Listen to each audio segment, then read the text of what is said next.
paz do Senhor Jesus, povo de Deus. Eu estou aqui para contar o meu testemunho, porque eu sei que você pode estar precisando ouvir esse testemunho. Você pode estar passando por o que eu passei, pode estar neste momento pensando que Deus não está te ouvindo, pode estar pensando que as suas orações não estão chegando no céu. Mas eu quero te dizer, neste dia, que Deus ele está te ouvindo. A palavra de Deus diz, em Isaías 59, versículo 1, que as mãos do Senhor não estão encolhidas para que possa nos salvar, e nem os seus ouvidos agravados para que possa nos ouvir. E ele te ouve, ele ainda salva, ele ainda cura. Eu venho de uma família muito humilde, muito pobre, e eu quero me apresentar aqui para você antes de eu falar a minha origem. Eu sou a cantora Márcia de Jesus e passei por um processo a qual eu vou estar contando agora para você. Eu venho de uma origem muito humilde, aonde os meus pais eram muito pobres, e a minha mãe disse que eu nasci muito pequenininha, dá para ver, né? Não precisa falar. Mas eu nasci tão pequenininha que a minha mãe disse que eu cabia na palma da mão. E ela dizia que a pele da minha barriga era muito transparente, muito fininha, muito transparente. De tal maneira que ela via os meus órgãos dentro da barriga, mexendo, as tripas mexendo, né? Falar que o português mais simples, via minhas tripas mexendo dentro da barriga. E ela ficava preocupada. Quando eu estava com 7 dias de nascida, eu tive uma enfermidade a qual, até ela contar essa história, não dava para, ela não sabia dizer o que era. Sei que foi quebrando os meus ossos assim, instantâneo, rapidamente. Onde quebrou a minha cabeça, quebrou a minha costela, né? Eu tenho, se alguém vier pegar aqui na minha costela, dá para ver que está quebrado, que desde criança, né, ficou a pontinha. E então, irmãos, eles pegaram no desespero, eles me levaram, eles não serviam a Deus, eles não conheciam Jesus. Eles me levaram para uns deuses que eles serviam uma outra entidade, né? E eles me levaram para essa entidade onde eles serviam. E ali, chegando ali, aquelas pessoas que o receberam, disseram para eles, temos que fazer um batismo para saber se ela vai viver ou se ela vai morrer. Então ali eles me batizaram com aquela entidade e eu sobrevivi ali depois daquele batismo. Eles não sabiam, eles acharam que foi aquele batismo, aquelas pessoas ali que me deram a vida, mas eu sei que foi o meu Deus quem me deu a vida. O meu Deus me resgatou. Ali foi o primeiro resgate que Deus fez na minha vida. Com 7 dias de vida, o meu Deus me resgatou daquela enfermidade desconhecida. Porque eles não me levaram no médico para saber o que foi aquela enfermidade. E o tempo passou. Quando eu estava ali com 3 anos de vida, a gente estava brincando ali numa fogueira, brincando em volta de uma fogueira, e uma criança do vizinho, ele me jogou dentro daquela fogueira. Irmãos, eu estava vestido num vestidinho lindo, a minha mãe dizia, naquele tempo, esse vestido chamava tergal. Eu não cheguei a conhecer esse tecido, né? Mas eu creio que muitos conhecem. E essa roupa, ela pregou em todo o meu corpo, pregou no meu corpo. Quando tiraram, saiu com toda a pele. E minha mãe não me levou no médico, porque eles achavam que eram aquelas pessoas que me curavam. E ali ela começou a passar em mim clara de ovos, batia a clara do ovo e passava no meu corpo.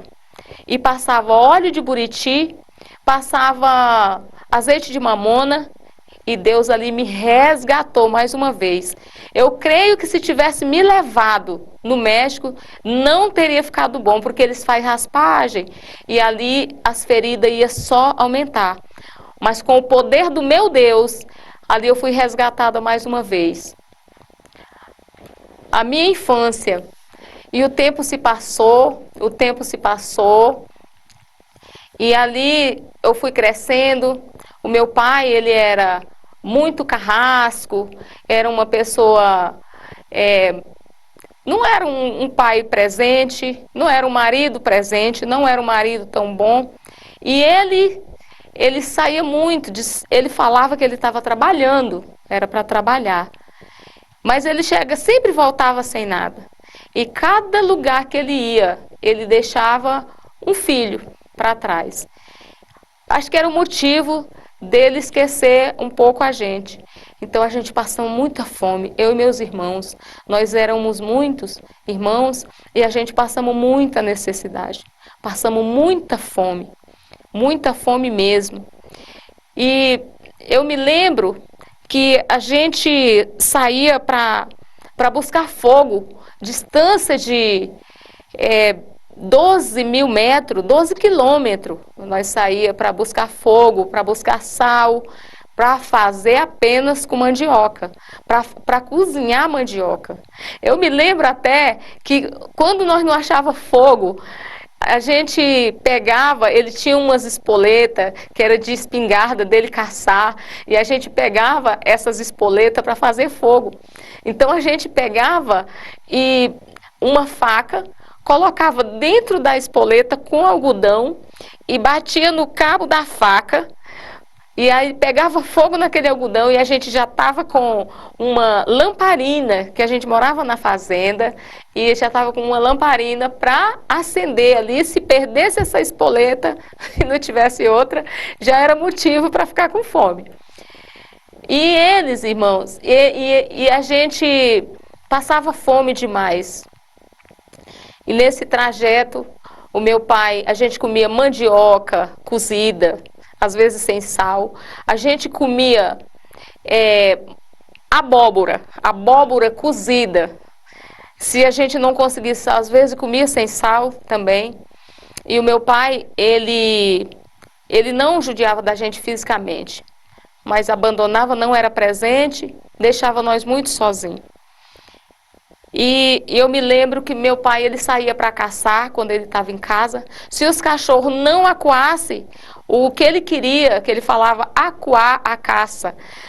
Se eles não pegassem aquela caça que ele queria, ele cortava as orelhas, ele cortava o rabo daqueles cachorros, disse que era para eles aprender. Não sei o que eles iam aprender, mas ele dizia. E eu me lembro que uma vez ele matou umas caças e estendeu no varal, porque a gente não tinha geladeira, porque a gente era muito humilde mesmo.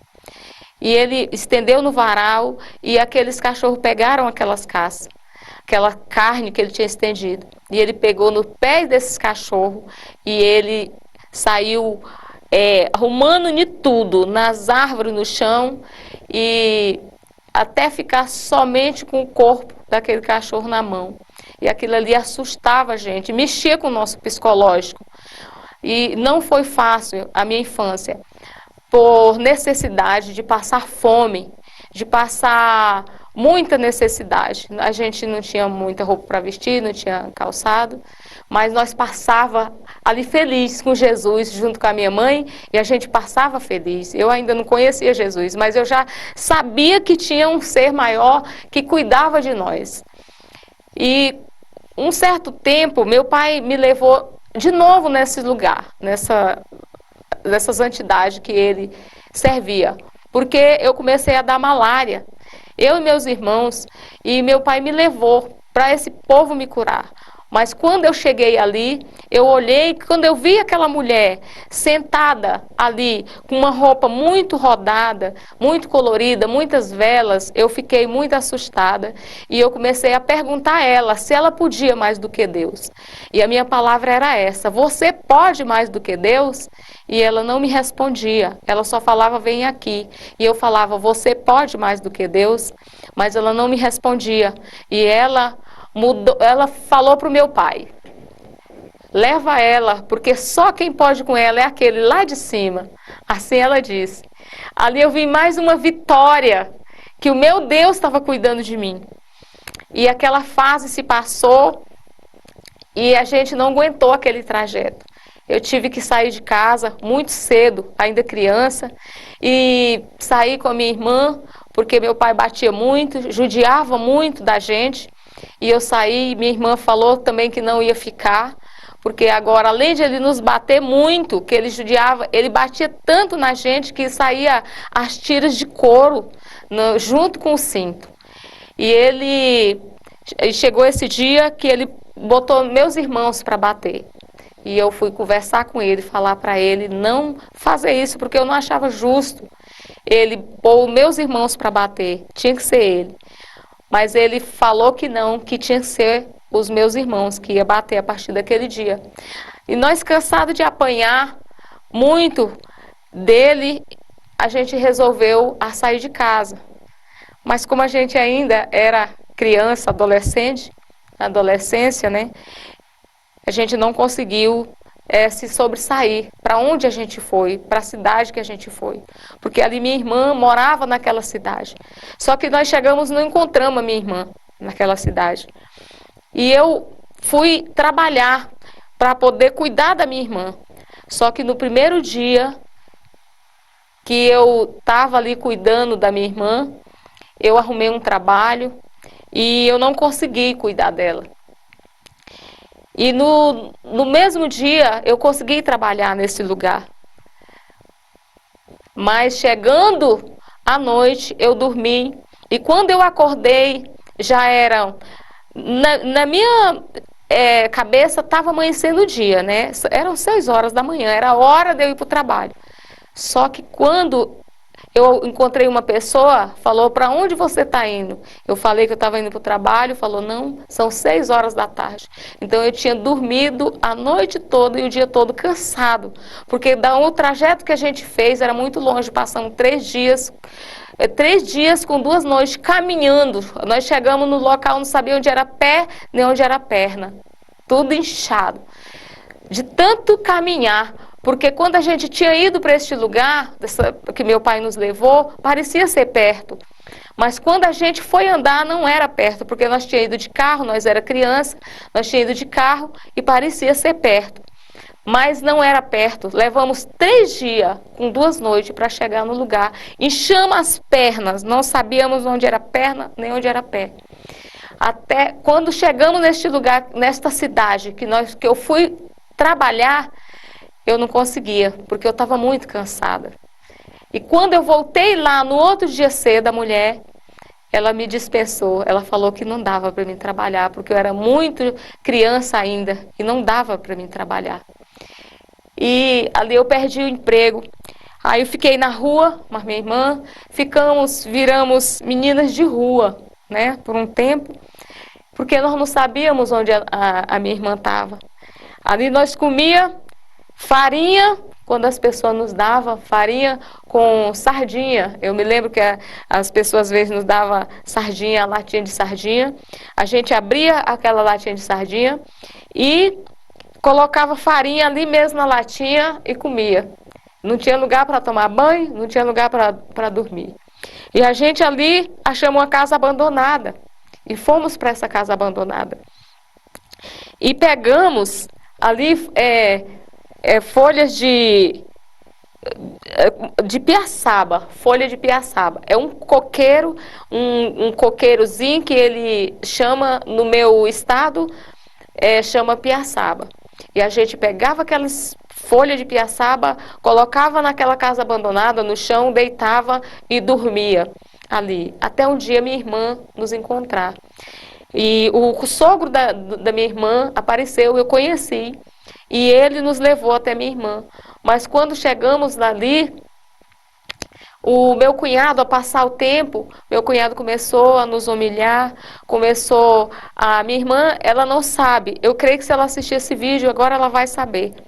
Meu cunhado, ele derramava feijão nas pedras para nós catar, para dizer, e ele tinha um dizer popular dele, que quem comia do pirão dele também tinha que ganhar do cinturão dele. E a gente catava aquele feijão, eu catava aquele feijão para poupar minha irmã, eu catava aquele feijão e para não falar para minha irmã.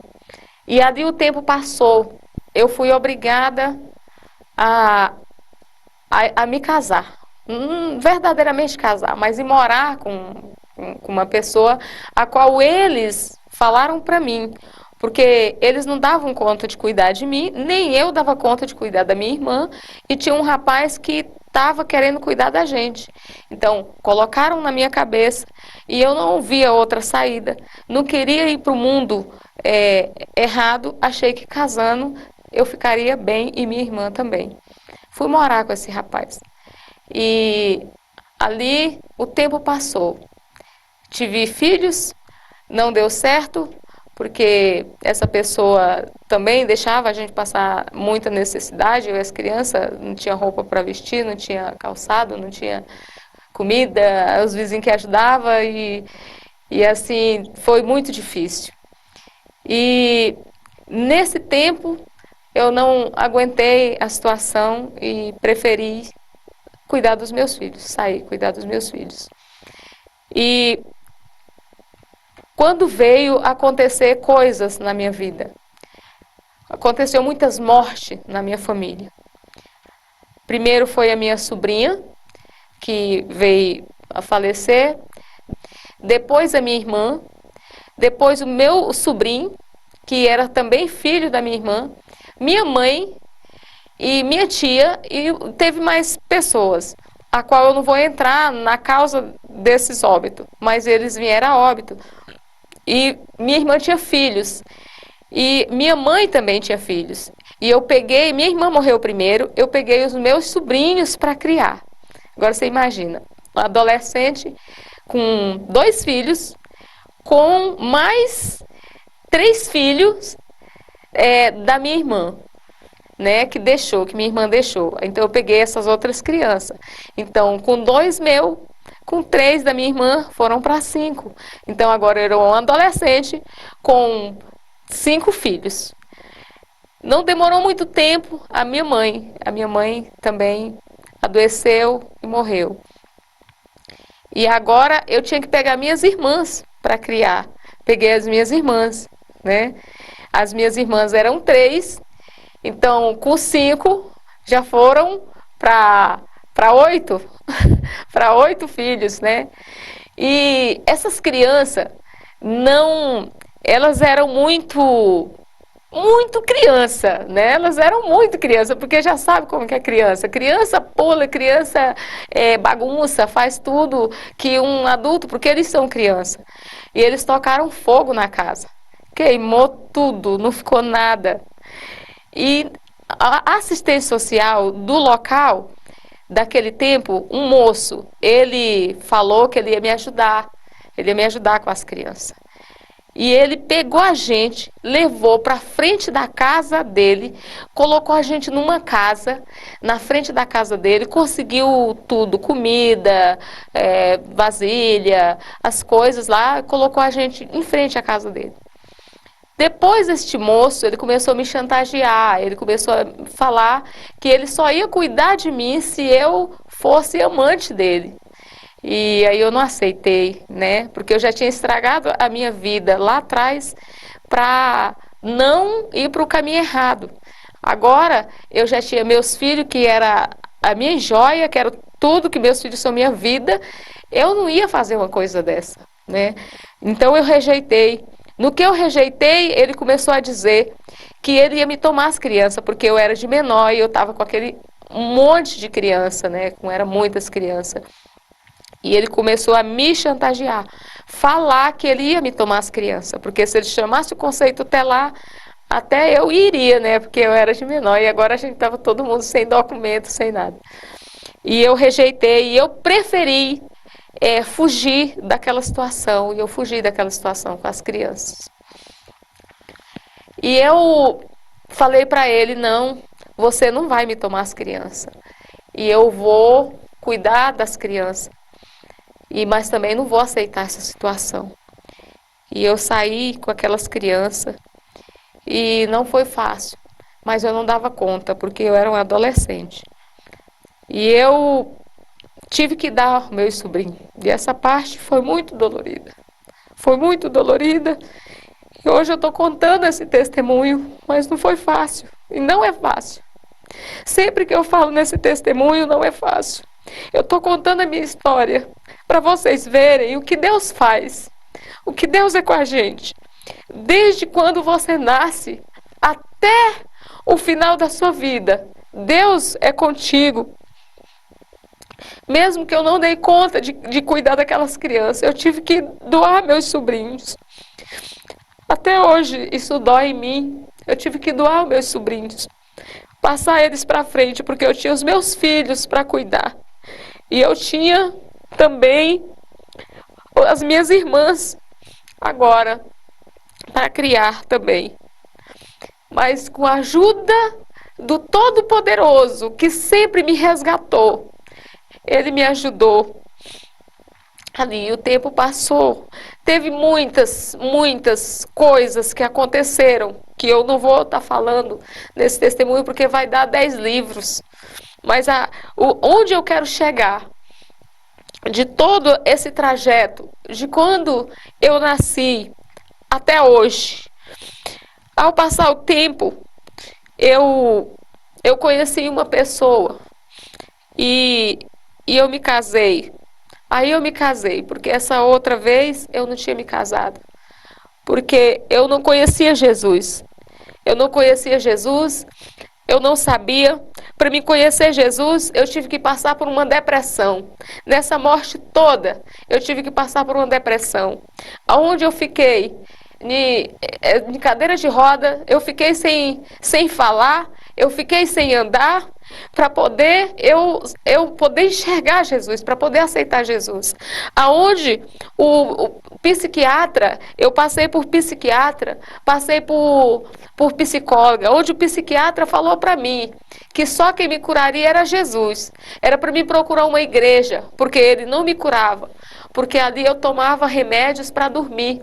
E se ele aumentasse a dose do remédio que eu tomava, eu ia ficar em coma. E foi aonde eu conheci Jesus, onde eu procurei uma igreja, porque a luta não era fácil. Eu procurei uma igreja e conheci Jesus. E Jesus me curou. E Jesus me resgatou mais uma vez. Ele me resgatou. Num trajeto da sua vida, quando a gente está andando do dia que você nasce até o dia de Jesus te levar, muitos caminhos você vai passar, muitos trajetos, muitas coisas, muitas dificuldades você vai passar.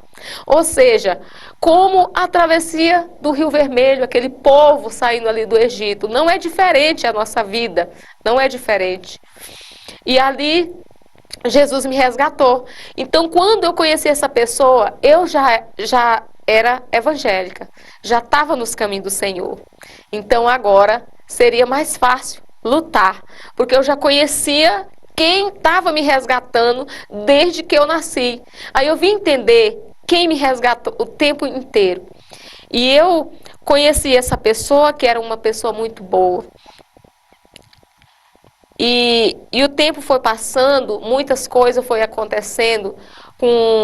A partir de 2 meses de casado, eu vim descobrindo muitas traições, comecei a descobrir traições, coisas que começou a mexer com o meu psicológico. Eu já estava bem, Jesus já tinha me curado, já tinha me resgatado, eu não tinha mais nem sequela, já estava bem.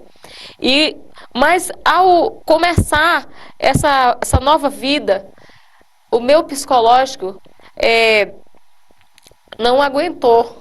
E eu comecei a passar por situações trágicas.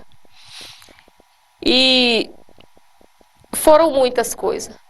E quando eu descobri o que essa pessoa fazia, estava fazendo comigo, essa pessoa começou a levar e trazer para a família, para se desculpar por lá. E o tempo passou, e um dia eu peguei outras traições, foram muitas, não dá para contar agora, mas um dia eu vou poder contar em detalhes tudo o que eu passei, até aonde eu quero chegar. E eu descobrindo esse tanto de traições, de situações, a família da pessoa ficaram contra mim, conseguiu colocar contra mim. E foi mais difícil. E um dia eu me lembro que eu falei para minha sogra, de uma das traições dessa pessoa. E a minha sogra não aceitou porque essa pessoa é muito boa, lá da porta para fora, com a sociedade. E aí começou. Foi aonde eu quero contar para vocês. A minha sogra, ela falou que a partir daquele dia ela ia orar para me matar. Que ela ia orar porque ela queria que eu saísse da vida do filho dela. E isso foi a gota d'água. Porque aí eu já conhecia Jesus, uma mulher de oração, uma mulher de pé firme na obra de Deus, conhecendo a Jesus, ainda deixei descer para o coração a palavra que ela falou naquele momento.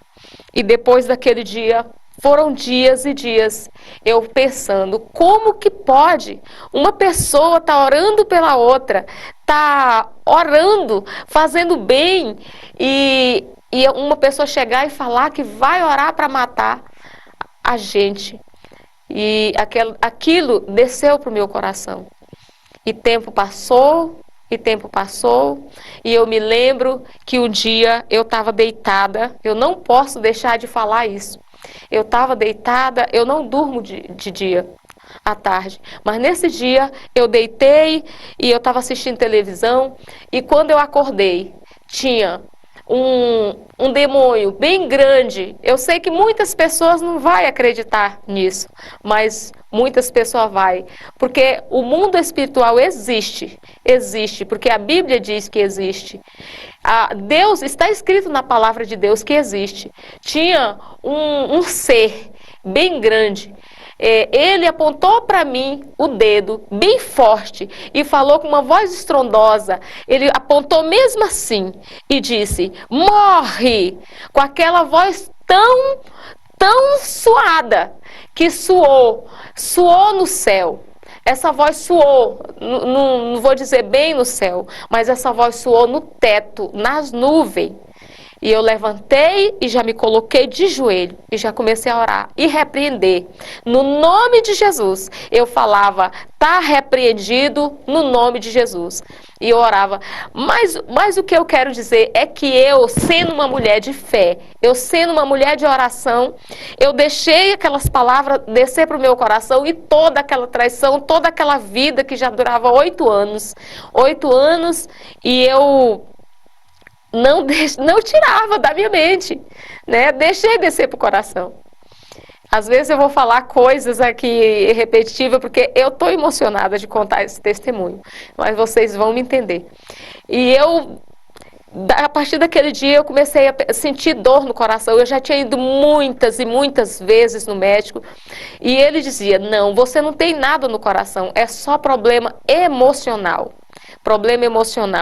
Esse testemunho é muito profundo, mas eu não quero aprofundar nele agora, mas um dia eu vou poder me aprofundar nesse testemunho, porque eu quero chegar lá na frente para mim te contar o que Jesus fez na minha vida. E eu falei assim, eu vou ter que ir no médico porque eu estou sentindo muita coisa no coração. E eu nunca ia.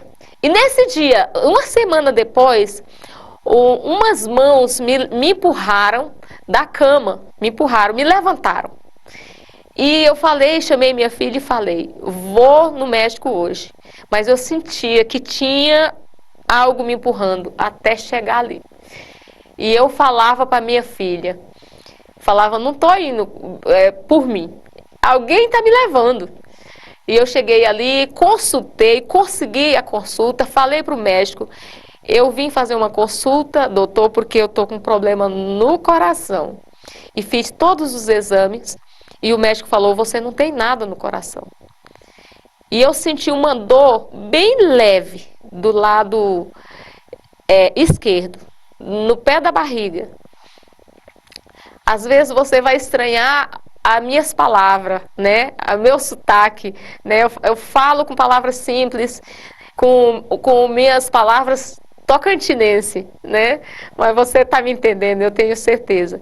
Então eu senti uma dor leve no pé da minha barriga, aonde eu falei para o médico, ele disse, você já está aqui, então nós vamos fazer os exames. E eu não sentia nada, só sentia essa dorzinha leve no pé da barriga. Mas quando eu cheguei no médico, o médico falou para mim, na ultrassom, falou, era uma médica, e ela falou para mim, você está com a barriga cheia de água. Ali eu fiquei encabulada naquela hora. De princípio, aquela água ali, ela era uma gravidez eptópica, leptópica, uma coisa assim. Me perdoa aí por eu não saber expressar esse nome, mas é uma coisa assim. E então eles insistiam nessa gravidez. E eles me levaram, me mandaram direto para a maternidade. Aqui eu não quero citar nomes, não quero citar nomes de pessoas, nem nome de nada. Eu quero que você entenda no final o que Deus fez na minha vida. Vou repetir isso muitas vezes. E então me mandaram para essa maternidade e ali, eu chegando naquela maternidade, eles faziam o exame e não descobriam. Até eles me mandarem para outro lugar, eu já estava com a barriga bem grande, porque minha barriga ela foi crescendo, ela foi enchendo de água. E a barriga já estava grande. Eu lembro que eu fiquei internada em um cais, e ali, até eu conseguir, eles me conseguir uma consulta com um oncologista, porque eles já estavam desconfiados de o que era, porque não já tinham, como que se diz, eles já tinham decidido, se essa é a palavra certa, eles já tinham,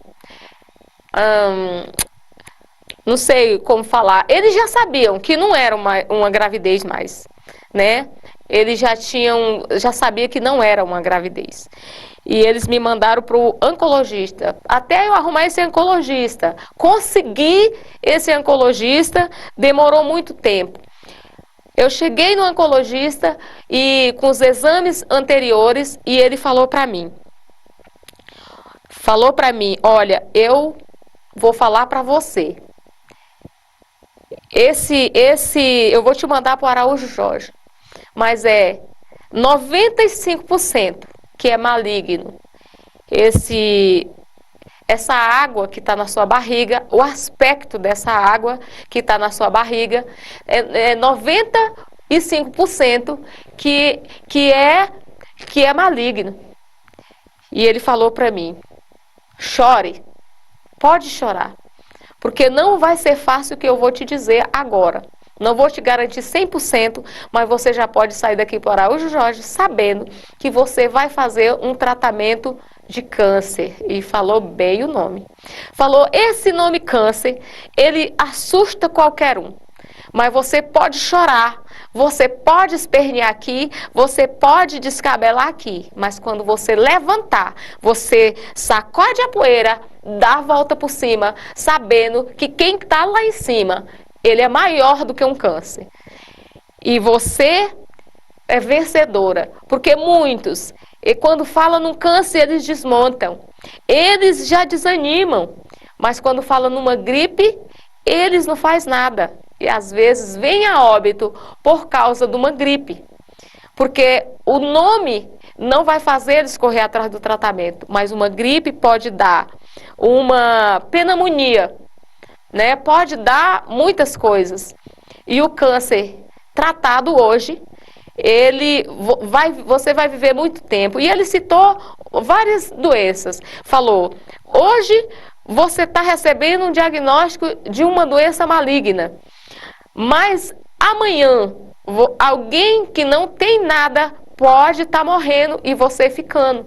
Você pode vencer. Alguém que está gripado pode morrer. Eu atendo muitas pessoas no acidente, que saíram para o trabalho para trabalhar e não voltaram para casa. Muitas pessoas com diabetes, que ele foi citando doenças, que vai cortando os poucos. Não estou falando isso também para esmurecer os diabéticos, porque o Deus, ele pode curar diabetes, ele pode curar qualquer coisa. Ele é o Deus do impossível. E lembra que ele é o Deus que curava lepra naquele tempo que não tinha médico, que não tinha medicina, que não tinha ninguém, e Deus, ele curava os leprosos, ele curava os cegos de nascença, ele levantava os coxos e os aleijados. Não estou falando isso para esmurecer alguém que tenha diabetes, porque Jesus, ele cura, ele ressuscita. Lembra do versículo que eu comecei este vídeo citando, que as mãos do Senhor não está encolhida para que possa salvar, e nem os seus ouvidos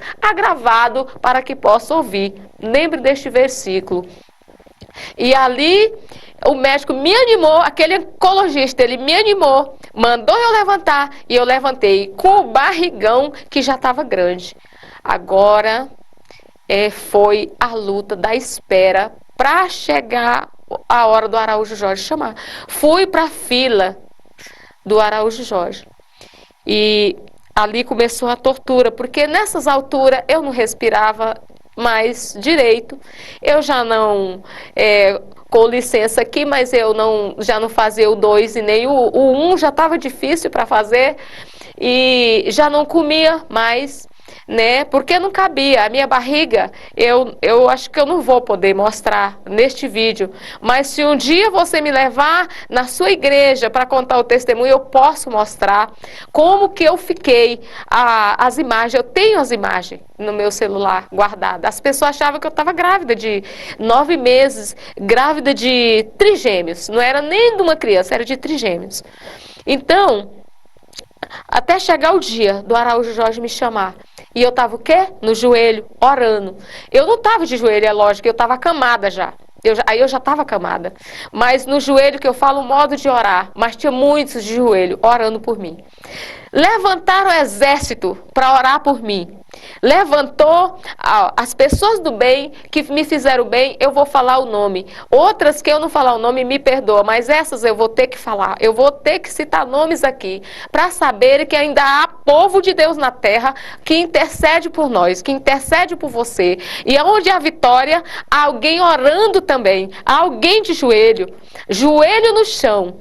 E ali Deus levantou minha irmã Maurinete, para estar orando por mim e levantar exército, porque nessa altura, desculpa porque as lágrimas vão cair, e nessa altura eu já estava acamada, eu já não levantava mais, eu só levantava com a ajuda de pessoas que tinham que me ajudar a levantar. E ali a minha irmã levantou exército para me ajudar em oração, e Deus levantou também a irmã Justina para me ajudar em oração. Irmã Justina, ela ia lá em casa fazer culto comigo, ela ia orar comigo. Eu não dava conta de cantar. No começo, eu me apresentei, eu sou cantora, mas eu não dava mais conta de cantar, o fôlego não dava, mas eu cantava em espírito, cantava falando, né? E ali a irmã Justina, Deus levantou a irmã Justina para orar, fazer culto, interceder por mim. Ela ia lá na minha casa, a minha irmã Maurinete ia lá na minha casa, orar por mim. Ali levantou pessoas em outros estados, em outros países, porque um ia passando para o outro, não que eu sou famosa a nível de chegar a este patamar, mas o meu Deus ele chega aonde não alcança, e o meu Deus, ele fazia chegar o meu nome nesses lugares aonde as pessoas iam levantando intercessão. A minha igreja também estava orando por mim, e os meus pastores também estavam orando por mim. E ali Deus levantou em Palmas, Tocantins. Eu estou contando esse testemunho hoje, eu estou aqui em Goiânia, mas em Palmas, Tocantins, levantou a missionária Ziene para estar orando por mim. Missionária Ziene, ela fazia contos todos os dias e mandava para mim. Nessas alturas, eu já não falava mais no celular, saí das redes sociais, saí do celular. Nessas alturas, eu já não falava mais com ninguém, mas eu ouvia aqueles que ligavam para poder falar de Jesus, para poder orar comigo, para poder interceder por mim. Ali eu já ouvi aquelas orações da irmã Ziene, da missionária Maurinete, que é a minha irmã, e também da missionária Justina. Eu cito esses porque foram esses que pegaram firme, que me visitavam todo dia e mandavam, mas eram muitos orando por mim. Não quer dizer que não tinha outras pessoas. E até o Araújo Jorge me chamar, no dia que eles falaram para mim, ligaram e falaram: amanhã, não, daqui 3 dias, daqui 3 dias é para você estar aqui. Eu fui, na esperança de quando eu chegar lá, eu tirar aquela água da minha barriga, porque até aí já tinha andado por todas as clínicas particulares, todos os lugares, para ver como, de que forma tirava essa água de dentro da barriga, mas ninguém tirava, só falavam que era lá. Até porque a gente não tinha dinheiro, mas tinha pessoas prontas a nos ajudar, se precisasse. Mas chegando no Araújo Jorge, eu me lembro que eu cheguei lá 6 horas da manhã, porque disse que era 7 horas, que era para me ser atendida. 6 horas da manhã eu estava ali, mas quando deu 11 horas, eu ainda estava lá, em cima da maca. Quando deu 1 hora, eu ainda estava lá, porque ela é multidões, é muita gente. E eu não sabia mais o que fazer. E passando uma médica, eu grudei na mão dela, no braço dela. Eu agarrei no braço dessa médica e falei: me ajuda, em nome de Jesus, me socorre, eu não consigo mais respirar. Ela olhou, viu que eu não estava bem de jeito nenhum. Ela falou: vou te ajudar. E ela me levou lá para dentro e chamou a médica mandou me levar. E eu também posso citar esse nome, a doutora Aline. Doutora Aline, se você vê esse testemunho, que Jesus abençoou você ricamente, porque você foi um dos instrumentos que Deus usou para salvar minha vida. E ali a doutora Aline, ela falou assim: você vai respirar. E chamou alguém e falou assim, não sei o nome da pessoa, mas falou: fulano, vem aqui, leva ela para emergência e faz uma paracentese nela urgente. E essa pessoa veio e me levou. E essa pessoa me levou. E ali eles... Irmãos, eu quero falar em detalhes, porque pode ter pessoas passando o que eu estou passando, pode ter pessoas enfrentando um tumor maligno, pode ter pessoas no Araújo Jorge também fazendo tratamento, e há esperança. Eles furaram, pode estar passando por o mesmo que eu passei, porque já tinha sido descoberto que era um tumor de ovário, era um tumor no ovário, né? Então estava enchendo a barriga de água, e ali eles furavam a minha barriga, no pé da barriga, aqui do lado esquerdo. Eles disseram que só podia furar do lado esquerdo, e ali eles colocaram uma mangueirinha, como se põe, eu gosto de falar simples, como se põe gasolina em um carro, né? Às vezes acaba a gasolina lá, não sei aonde, aí você vai passar a gasolina ali daquele recipiente para o motor, ali para o tanque, né? E então assim eles faziam. Eles furaram o pé da minha barriga, colocaram aquela mangueirinha e botavam os saquinhos lá embaixo, né? E ali aquela água ia descendo, e eu comecei a respirar. E ela falou: você vai respirar. Que alívio ali naquela hora. Quando aquela água ia descendo, eu ia sentindo minha barriga baixando os pouquinho. E a minha barriga voltou quase normal. Porque nós somos de família genética magra, muito magra. Então, assim, a gente não tinha barriga, né? E a barriga voltava quase o normal. E eu voltava a aliviar. Mas quando eu tinha que esperar agora uma cirurgia para tirar o tumor e tirar o ovário. E eu voltei para casa aliviada, mas com 3 dias começava a encher de novo a barriga. Era só 3 dias para começar a encher.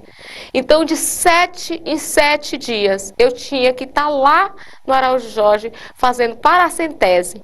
Paracentese é tirar a água da barriga, é o que eu acabei de falar. Colocar a mangueirinha e tirar a água da barriga. Essa é a paracentese. E eu, com mais 7 dias, 8 dias no máximo, eu estava lá porque a barriga já tinha enchido e não dava mais para respirar. Sempre que eu ficava sem respirar, o médico falava, quando faltasse a respiração, desse dor nas costas, doía muito, porque a água, ela entrava assim, até para debaixo das costelas, assim, ela entrava, e para as costas, e então doía muito e prendia a respiração. E eu voltava para lá para tirar, esperando o dia da cirurgia. Chegou o dia da cirurgia finalmente.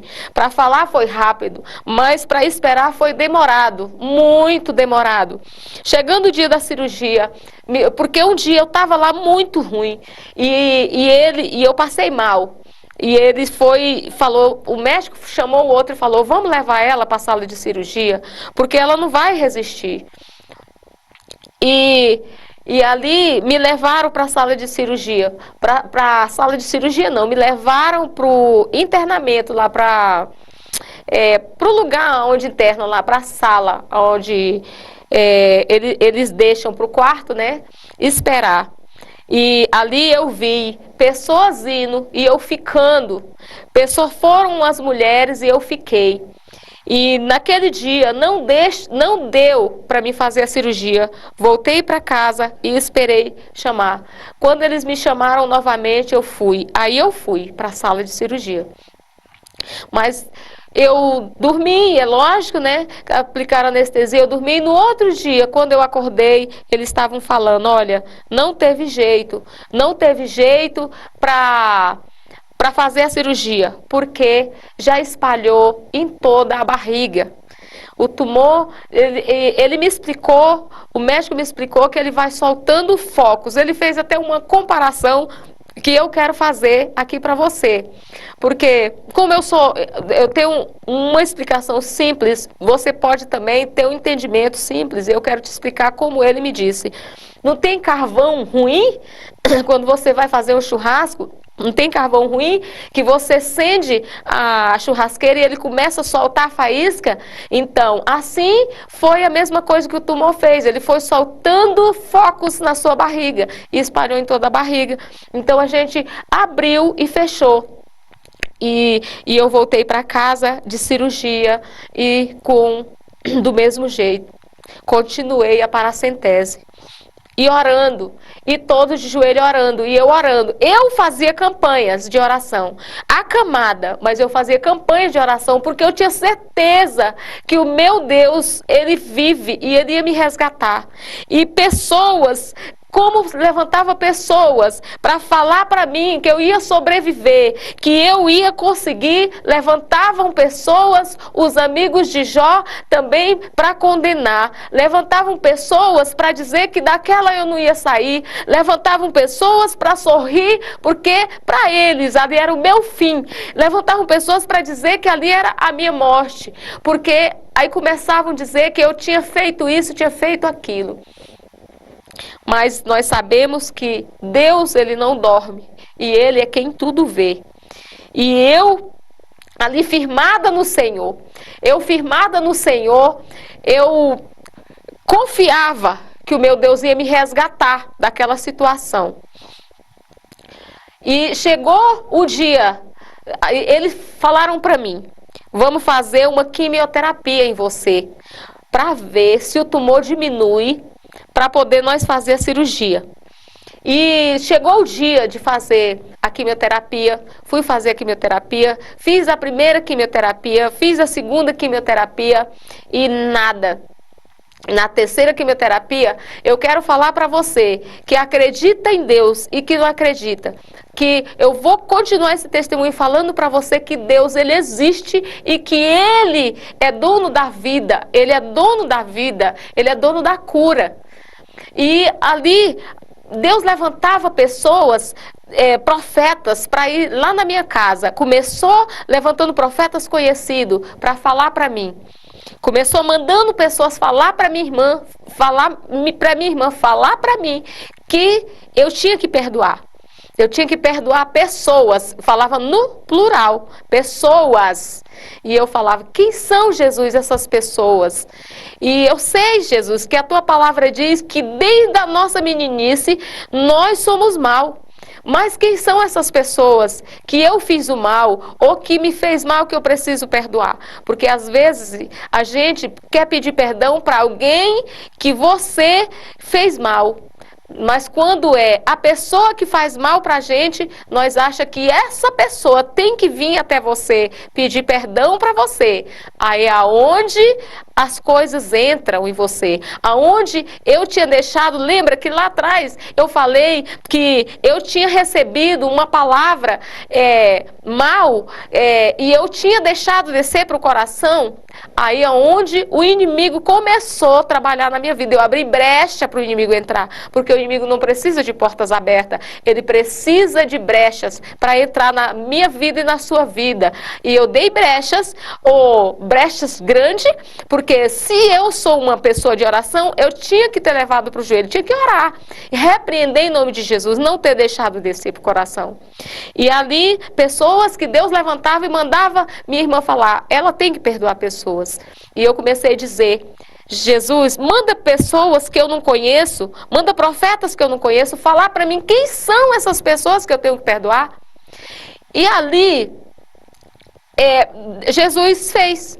Um dia eu estava lá, acamada, como eu já disse, e chegou uma missionária, não sei se ela é missionária, eu não conheço, mas é enviada do Senhor, chegou lá e disse para mim, eis que eu venho aqui, a mandado de Deus. Eu estava lavando louça, Deus me despertou, falou para mim vir até a sua casa e falar para você que você tem que perdoar pessoas, no plural.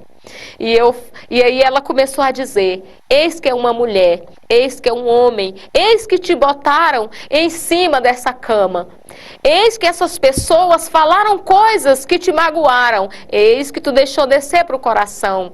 E você acatou essas palavras, você acatou tudo que eles te fez. E agora você está nesse leito de morte. Mas não é para a morte, é para a glória de Deus. Mas você tem que perdoar. E nessas alturas, o meu esposo, a pessoa que eu era casada no tempo, ele estava ouvindo tudo. E eu chamei essa pessoa e falei, você conhece essa mulher? E ele disse não. E eu falei, eu também não conheço. Você está ouvindo as palavras? Ele falou, estou ouvindo as palavras, são verdadeiras. Mas ele afirmava na minha frente que as palavras eram verdadeiras, mas para as outras pessoas falava o contrário. E eu falei, me leva lá para mim pedir perdão. Eu já sabia quem era a pessoa que era para mim pedir perdão. Me leva lá para me pedir perdão, porque Deus tinha mandado essa profeta me explicar tudinho, e ela não me conhecia, ela não sabia a minha história, Deus, ele lê pensamentos, Deus, ele vê o teu deitar e o teu levantar, Deus, ele sonda corações, não há nada escondido que Deus não saiba, Ele vê o profundo e o escondido que o homem não vê, ele vê. E ali eu falei, me leva, mas aí o meu esposo não me levou. E outro dia, e assim a igreja em oração, e assim as pessoas em oração.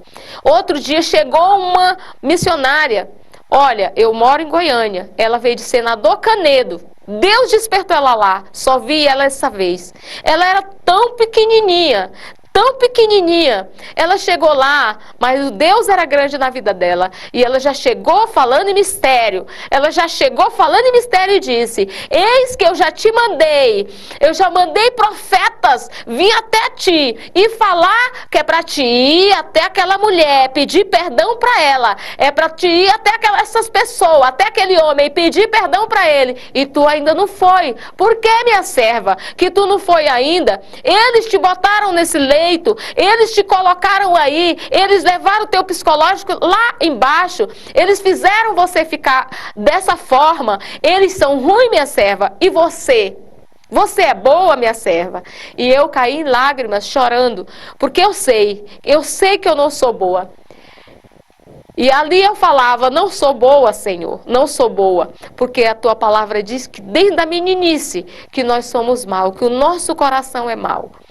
E ali eu falei, e ela falava para mim: se tu não pedir perdão dessa cama, tu não levantará. Mas se na hora que tu perdoar, tu pedir perdão e perdoar, eu te levantarei dessa cama, porque eu sou o Deus grande que faço, e não é, já te falei muitas vezes, já te mandei falar, que não é para a morte, mas é para a minha glória. E eu falei assim, eu estava acamada, e eu falei: eu não vou mais ficar aqui, eu vou lá e é agora. Mas eu não tinha um centavo. E uma das missionárias falou para mim: eu vou te dar o dinheiro do Uber. E nesse dia a minha irmã estava lá comigo, e eu falei: vou lá agora. E peguei esse Uber e fui. E cheguei lá, até a pessoa que Deus mandou eu pedir perdão por causa da palavra lançada, que lançou, e de todas as palavras durante 8 anos. E eu cheguei, olhei para a cara, bem dentro dos olhos dessa pessoa e falei: Deus mandou eu vim aqui te pedir perdão. Essa pessoa olhou dentro dos meus olhos e falou: Deus já mandou. As lágrimas caíram. Deus já mandou eu ir até ti pedir perdão. Mas eu não fui. Eu pedi perdão para ele. E aí ali eu entendi. Eu entendi porque Deus estava me mandando ir até essa pessoa pedir perdão.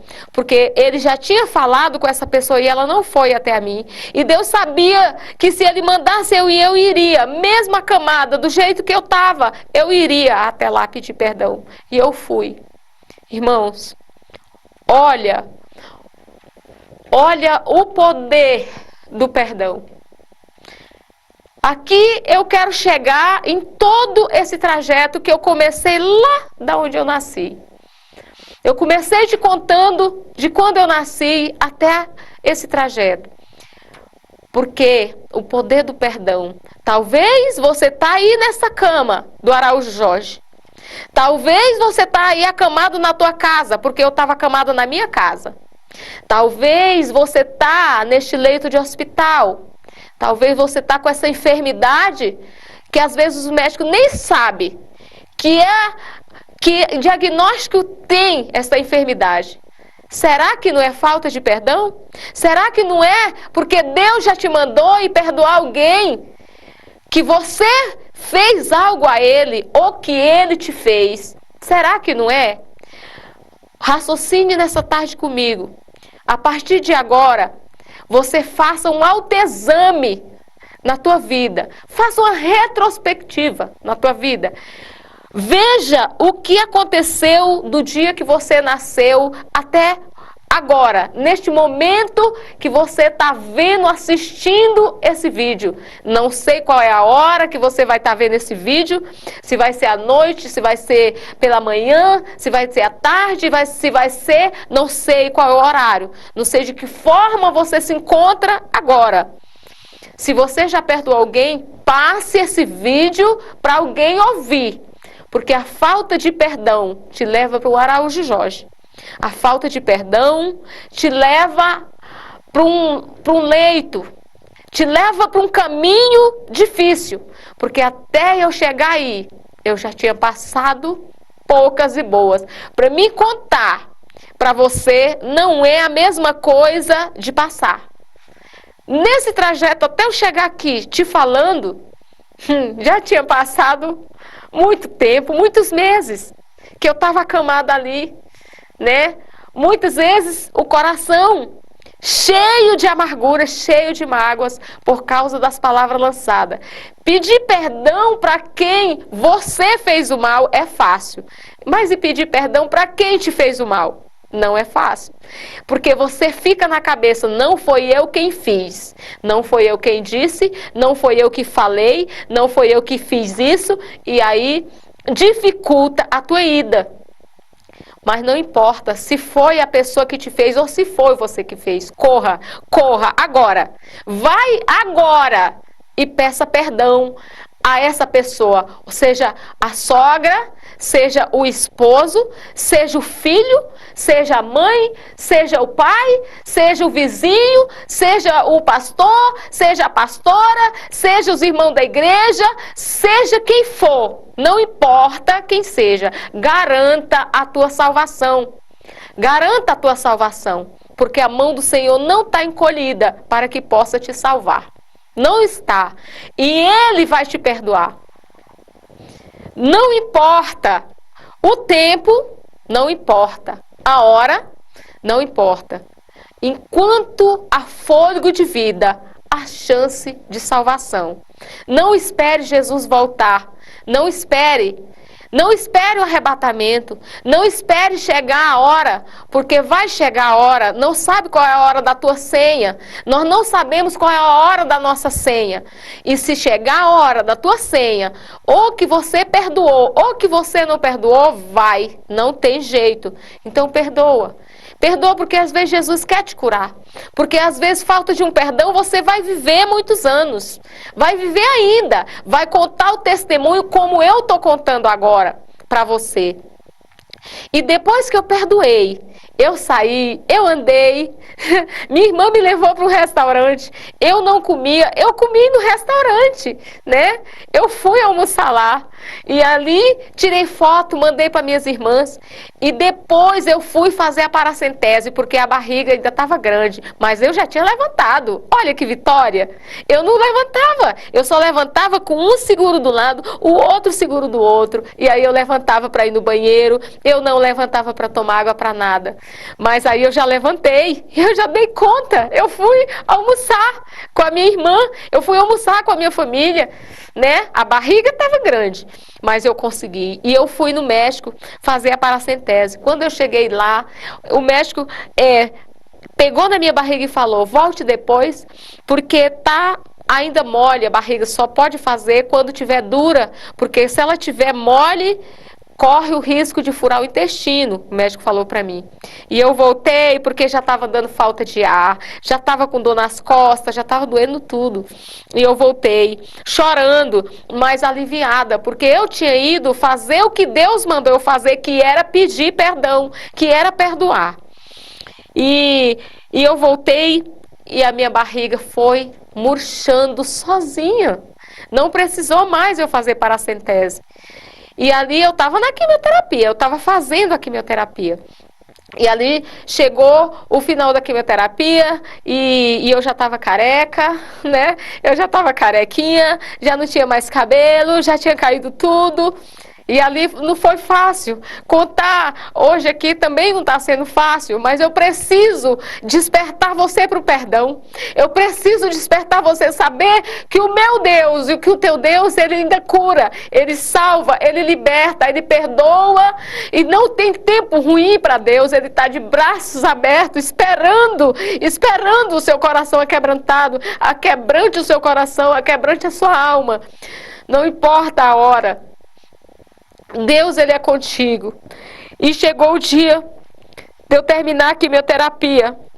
Não foi fácil, irmão, não é fácil. Para quem faz, sabe que não é fácil. Você fazer quimioterapia, ali eu desenvolvi uma fobia, eu desenvolvi ali Eu tenho fobia de lugar fechado, eu não sei se é bem essa palavra que eu vou falar para você, se eu tenho uma fobia, de lugar fechado. Eu não consigo ficar em lugar fechado se eu não ver nenhuma brechinha, né? E ali foi evoluindo, evoluiu bastante. Não foi fácil para mim fazer aquelas quimioterapia. Eu sei que não é fácil para ninguém enfrentar uma enfermidade.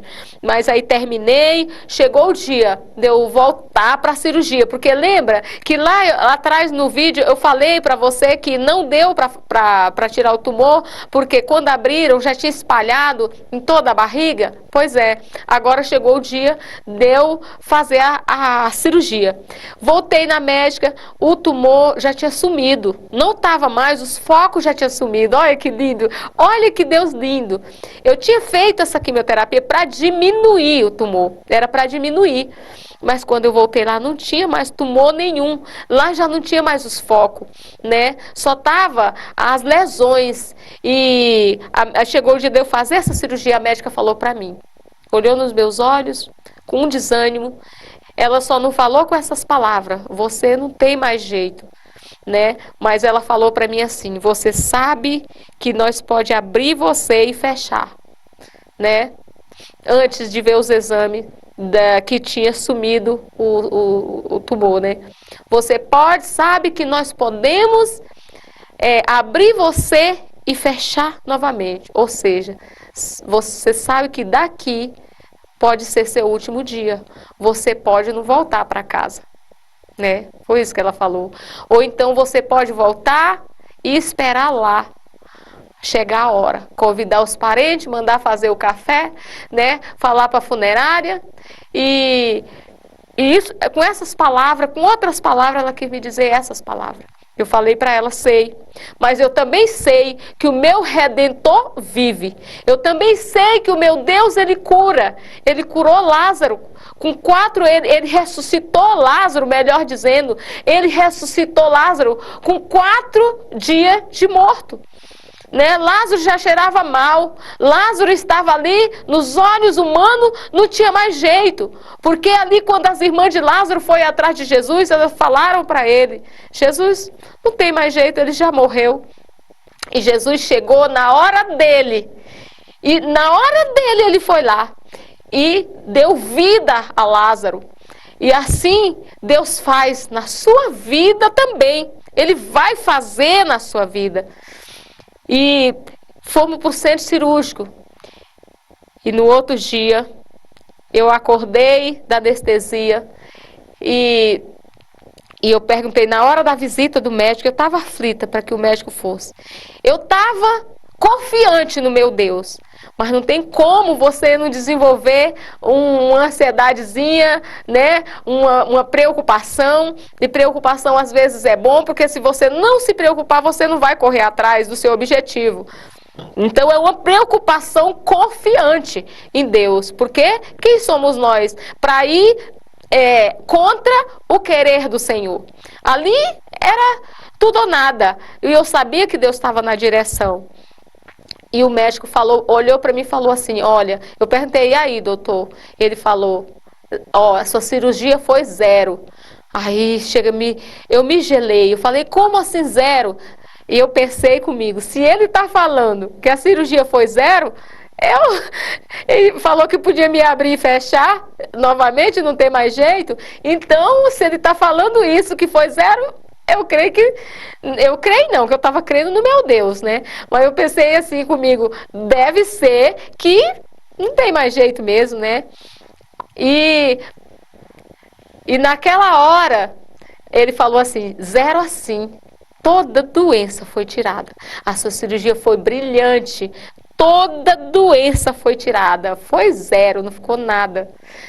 Ai, eu tomei aquela respiração, aquele alívio, porque eu tenho filhos, eu ainda tenho uma filha de menor, e eu pensava muito na minha filha, nem todos, né, mas imagina você subindo agora e ficando seu filho de menor. Nenhuma mãe quer isso, né, para o seu filho. E eu pensava muito na minha filha, e eu pedia: Senhor, uma chance, Senhor, para mim me consertar aquilo que eu não consertei até hoje, uma chance chance, Senhor, para me ver minha filha crescer, fazer, ficar de maior, né? Para me conhecer meus netos, meus bisnetos, meus tataranetos, né? Aí minha mãe, ela tinha dizer assim que depois do tataraneto tinha lá os escancha neto, né? Às vezes eu sou espontânea para falar.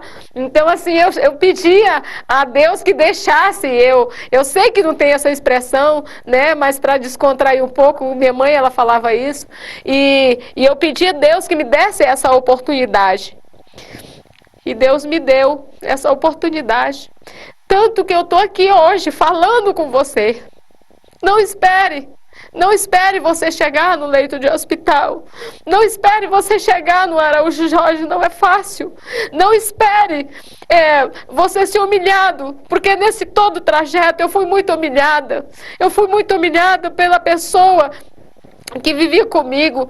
Essa pessoa no começo, essa pessoa tinha muita esperança, então achava que era um trajeto rápido, porque até de começo os médicos diziam que podia ser uma gravidez, uma gravidez que eu não vou pronunciar o nome, porque eu não sei, que é uma gravidez gerada fora do útero, né?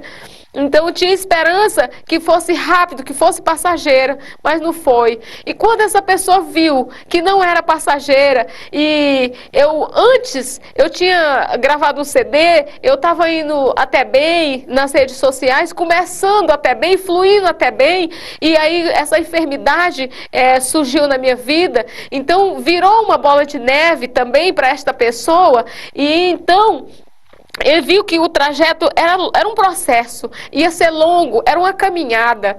E aí a pessoa...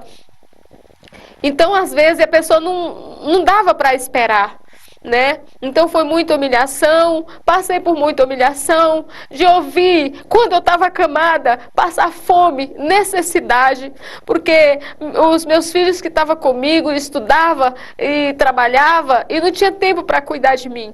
E essa pessoa não queria mais ficar comigo, até cuidava de mim, porque na frente, aonde a sociedade via, aonde as pessoas via, mas quando estava só eu e essa pessoa, então eu me humilhava, falava que eu estava muito feia, porque eu fiquei esquelética, muito esquelética. Eu fiquei, sabe, se um dia você ver as fotos que eu fiquei, eu ainda estava pior do que as fotos que eu tenho. Eu fiquei muito esquelética, então essa pessoa dizia que eu estava fedendo, falava que eu estava careca, falava que eu estava feia, que eu estava muito, muito acabada. E eu não tinha mais aquela vida cantando, né, andando a vida na sociedade. Então isso aí pode ter desmotivado essa pessoa. Cada um tem o seu jeito de pensar. Eu não estou condenando essa pessoa, não estou difamando. Eu só estou contando o meu testemunho, o que eu passei, porque eu não quero que você passe por essa situação. Porque às vezes você convive com um narcisista, mas você não sabe que essa pessoa é narcisista.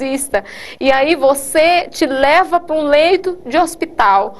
Porque o meu problema, aquele problema do inimigo que colocou em mim, meu é Jesus, esse é meu. Então aquele problema que estava em mim, que me levou para um Araújo Jorge,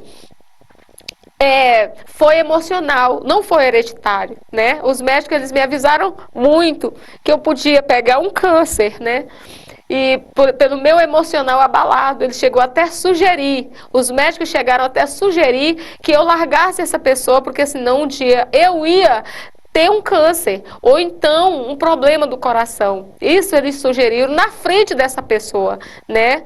E realmente, eu fui parar no leito de hospital por problema emocional, por não perdoar, por falta de perdão. Eu insisto a você, esse testemunho que eu estou te contando é para aumentar a tua fé. Aonde você vê esse testemunho é para aumentar a tua fé. É para você saber que o meu Deus, Ele é grande. Ele é o Deus do passado, Ele é o Deus do presente e Ele é o Deus do futuro. Ele foi, Ele é e sempre Ele será. Não tenha dúvida disso. Não há outro que possa te socorrer. Não há outro que possa te perdoar. Não olha para a direita. Não desvie para a direita nem para a esquerda. Não olhe. Não olhe para trás. Mas segue em frente. Porque Ele é grande e Ele vai te curar. Tenha certeza que Ele vai te curar. Ele vai te tirar da lamaçal. Assim como Ele te tirou do lamaçal do pecado, Ele vai te tirar do lamaçal, Ele vai te tirar da morte, do vale da sombra da morte. Eu passei pelo vale da sombra da morte. E você pode estar passando, mas Ele é grande para te tirar.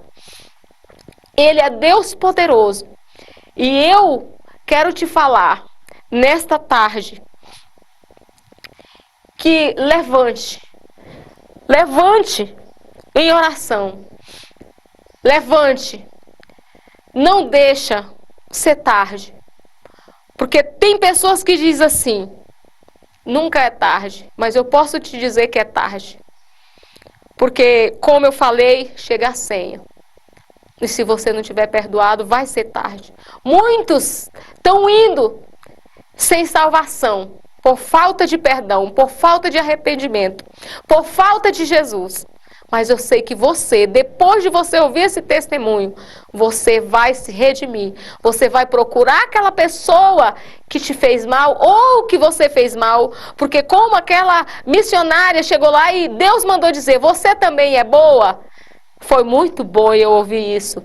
Você, por incrível que pareça, porque eu sei que nós não somos bons, nós somos falhos, mas o nosso Deus é reto, Ele é santíssimo, Ele é santo dos santos, e Ele pode te socorrer.